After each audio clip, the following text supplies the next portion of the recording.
So let's see today's matarachi usal.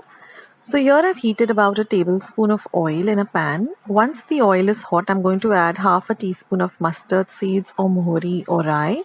Once the mohori begins to splutter, I'm going to add half a teaspoon of jeera seeds or cumin seeds, half a teaspoon of hinga or asafoetida, and half a teaspoon of haldi powder or turmeric powder. Next, I'm going to add one light green chili that I've just chopped up fine. Next goes in about 2 cloves of garlic that I've chopped fine.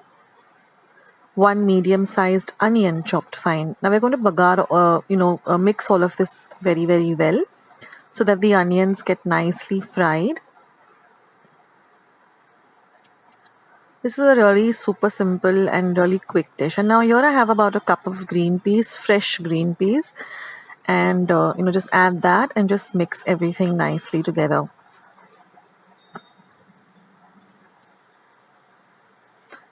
So this usal can be had with chapati, puri, and now we're just going to cover and cook this for about 5 minutes, stirring in between. So this way the peas will get cooked. And now we're just going to add a little bit of flavor. So we're going to add 1 teaspoon of red chili powder, 1 teaspoon of kitchen king masala, which is easily available in stores, and it really adds lovely flavor to all usals and vegetables, a little bit of it. Now I'm just going to add about 1/4 cup of water. Mix everything together. And the green peas cook really fast. Now I'm going to add some salt to taste, a pinch of sugar. Again, mix everything well. Just cover and cook this for about 5 minutes on a low to medium flame, and that's it, friends. Your usal is all ready. A very super simple and delicious recipe.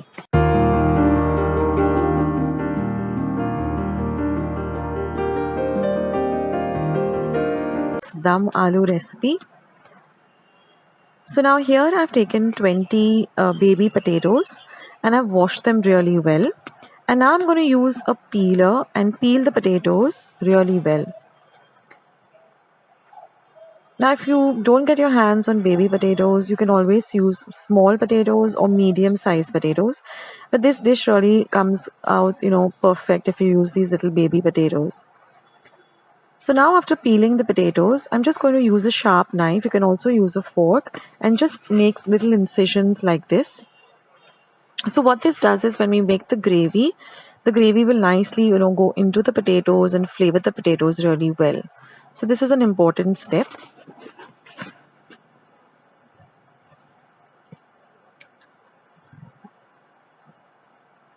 Now once that is done, I'm going to heat about 5 tablespoons of oil. And we're going to fry these potatoes till they're very nicely done, that is dark brown, golden brown in color.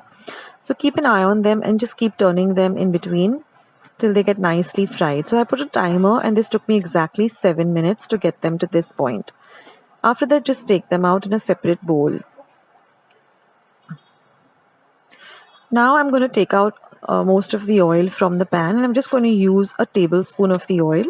And now here I have 1 large onion chopped, about 10 cashew nuts, 1 inch of ginger, 6 cloves of garlic, and about 4 dried red chilies.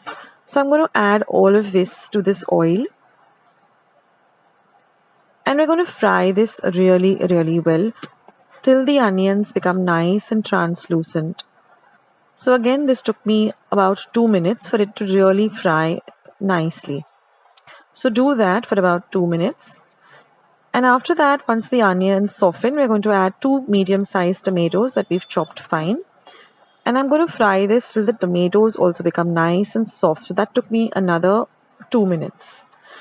Now we're going to turn off the heat and we're going to let this mixture completely cool down to room temperature. And then we're going to grind this without adding any water to a very fine paste like this. Now I'm going to add a little bit, about a tablespoon of the same oil that we used in the beginning for frying the potatoes. So a tablespoon or so. And now I'm going to add Now here we have 2 bay leaves, 1 big elaichi, 2 small elaichis, 1 inch of cinnamon, 1 teaspoon of cumin or jeera, and about 10 peppercorns. So we're going to add all of these whole masalas or whole spices to the 1 tablespoon of oil.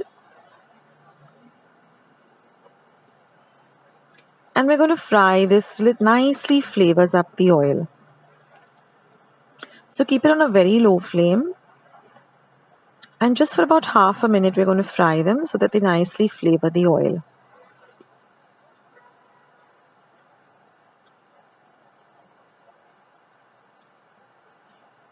And once that is done, we're going to add our paste that we ground to the whole spices that we fried.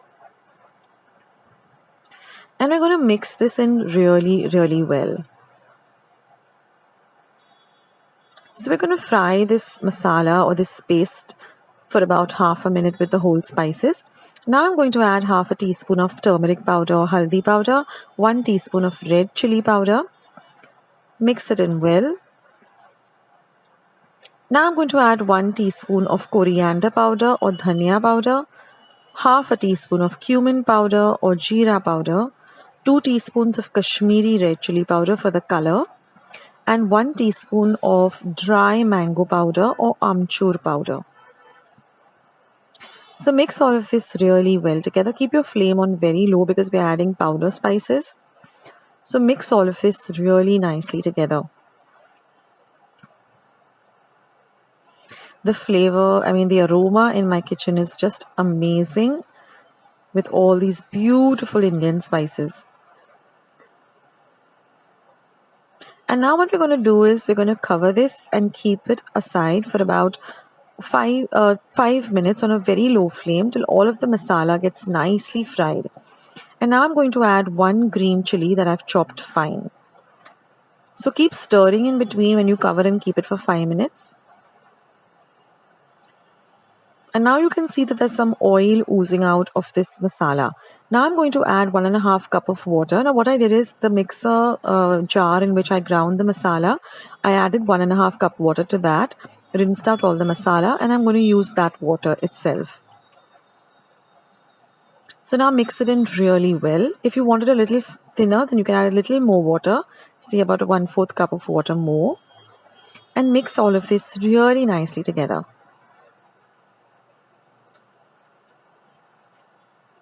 And now I'm going to add some salt to taste.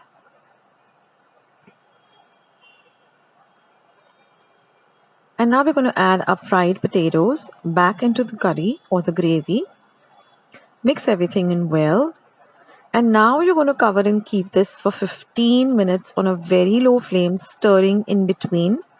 And after 15 minutes, you'll see that it has nicely thickened and the masalas have all come together very well. The potatoes are nicely coated with the masala. So now I'm just going to add half a teaspoon of homemade garam masala. I leave a link to the recipe of how I make my garam masala at home. Mix all of this well together. You see how the curry has nicely thickened up. I just can't wait to dig into this. And then I'm going to turn off the flame and I'm just going to add some lovely fresh coriander leaves that I've chopped as a garnish. And we're going to mix in the coriander leaves too. And that's it, guys. Your lovely dum aloo recipe is all ready to enjoy. Now, I love having this with some naan. And of course, I'm going to add just half a teaspoon of clarified butter and ghee at the end. And then we're just going to cover and keep it aside for about a minute or two. And that really flavors and elevates the flavor of this beautiful dish. So have this with naan or roti or puris or chapatis. It's just fabulous. So I thought I'd just shoot the recipe and share it with all of you. So basically she took about 100 grams or 2 karelas, washed it really well, cut it into rounds and then into halves, and then she applied some salt to it, about a tablespoon or so, and then kept it in a bowl, in a sieve rather, with a heavy weight on it. So what happens is most of the bitterness goes away, and then after 20 minutes she washed it really well and patted it dry. So this is how it looks when it's ready to be cooked. So now in a pan or a pot, she's taken 1.5 tablespoon of oil. Now you require a little oil, more oil for this, and added about half a teaspoon of mustard seeds or mohri or rye. Now the oil is a lot because you want to, make this nice and crispy. Next goes in half a teaspoon of cumin and half a teaspoon of turmeric or haldi powder.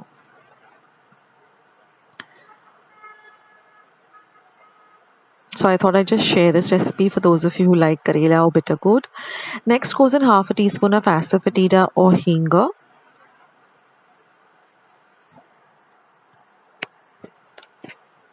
And now we're going to add the karela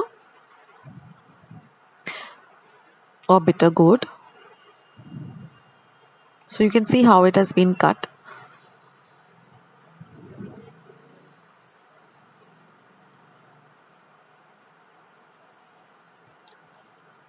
And after that, just mix everything really well.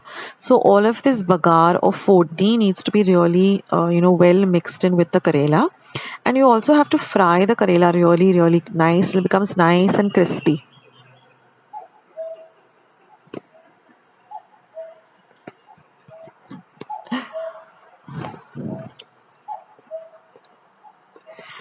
And now she's added 3 green chilies, which she has slit and then cut into half.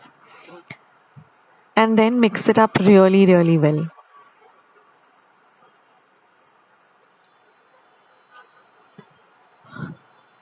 Now let me know how many of you like karela bhaji or bitter gourd, and if you all do, then leave your comments in the comment section below, and also how you all prepare it at home. So now fry the karela really, really well. This is very important to get a nice delicious karela bhaji. And then she's added about 1 teaspoon of red chili powder and 1 tablespoon of jaggery or ghee. So you can add the jaggery as per your taste. This balances the bitterness. And then she added about 2 tablespoons of desiccated coconut, not fresh coconut, because then you get this lovely crispy karela bhaji. This with sprouted moong or with plain, soaked moong.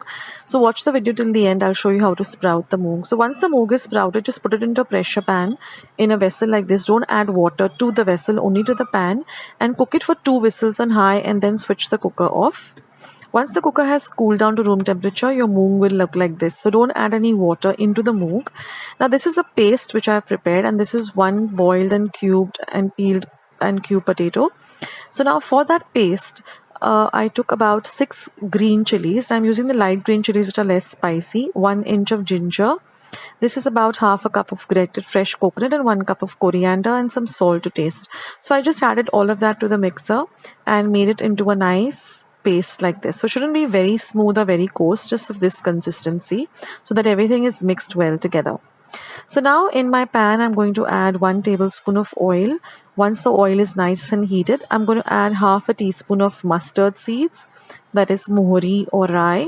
Once the mustard seeds begin to splutter, I'm going to add 1/4 teaspoon of haldi powder or turmeric powder, followed by half a teaspoon of asafoetida or hinga. Now we're going to add the ground paste to this bagar or to this fodni. And we're going to fry the paste for a whole minute till the paste starts oozing out a little bit of oil. So just fry it on a low to medium flame, stirring it. Now this usal is really delicious, and you can have this with puri or with rice, chapatis, even with pav. It tastes amazing. Now I'm going to add 1 teaspoon of coriander powder or dhania powder and half a teaspoon of cumin powder, jeera powder.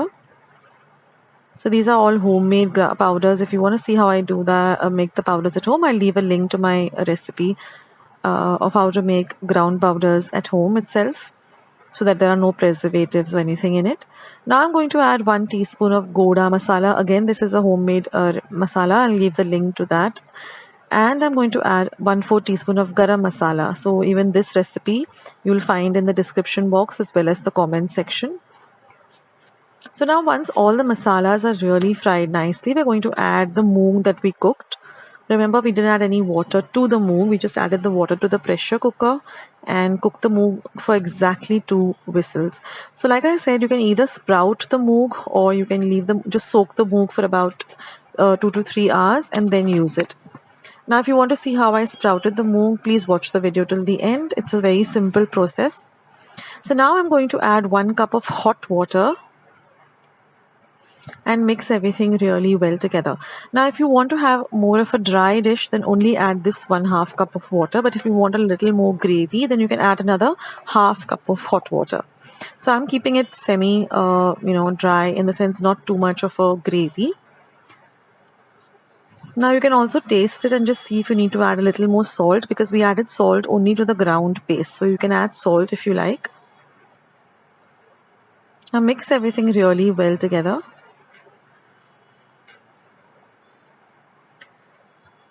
So now I'm going to add just about 1 teaspoon of jaggery or gourd. Now if you don't use jaggery in your cooking, you can also add sugar. Just a little bit, maybe just a pinch of sugar. And now we're going to add this boiled, peeled and cubed potatoes. So what I do is I take the potatoes, wash them well and put them in my pressure pan for 1 whistle on high with some water in it, and then I simmer it for about 5 minutes, put the pressure pan off, and once it cools down, I remove the potatoes, let them cool down a little and then peel them and cube them. And now we're just going to cover and cook this on a low flame for 3 minutes. And you can see that our usal is all ready. You can also squeeze some lime juice on top of this, and it goes very well with pav, bread slices, puri or rice. So do try out this recipe, guys, and let me know how you like it. And for those of you who want to know how I sprout the moong, you can watch the remaining part of this video. So what I do is I take about 1 wati of moong. I wash it very well under water, and then I soak it in about 3 cups of water overnight or for 8 hours. Then I remove all the water and keep it aside again for another 8 hours, and then you'll see that it sprouts. So if you want more sprouts, you want to sprout more, just keep it for another half a day. And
like today's recipe as well as today's video, and if you would like to see more videos like this, then don't forget to leave this video a big thumbs up. Also, by clicking the thumbs up icon. Also, don't forget to subscribe to my channel and become a part of Akshata's Recipes. Once you have subscribed, there is a small little bell icon that will pop up, so just click on that. That way, whenever I put up a new recipe or a new video, you get a message for the same. So on that note, I'll say bye and I'll catch you in my next video sooner than you think. This is Akshata saying bye, take care, stay healthy, stay fit, be kind and loving to one another. So till we meet again, bye.